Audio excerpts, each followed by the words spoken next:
gawa tayo ng green juice ni madam. So, huwag nyo nang pansinin yung mga hugasin kasi pinagkainan nila yung kagabi. So, ito, binabad ko siya ng 20 minutes kasi yun daw, para malinis sa kanila kuno. So, ito, lettuce, at saka green apple, and then pipino.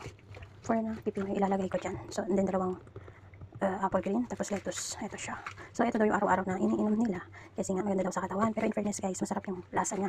Kaya, nagugustuhan ko din siya. Kasi pati ako pinapainom nila para daw everyday malusog and healthy. Kaya, madamihan yung ginagawa ko. Kasi 3 kami na umiinom. Pag andito naman yung friend ni madam, bali 4 kami umiinom. Ayaw kasi nila guys na kapag kakain sila, tapos hindi nila ako na binibigyan ba. Gusto nila kung ano yung kinakain nila.